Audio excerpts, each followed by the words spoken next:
ഹൃദയം കൊണ്ടെഴുതുന്ന കവിത പ്രണയാമൃതം അതിൻ ഭാഷ.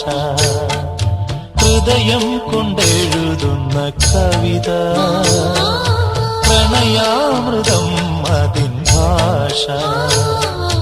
അർത്ഥം അനർത്ഥമാ കാണാതിരുന്ന അക്ഷരത്തെറ്റു വരുത്താതിരുന്ന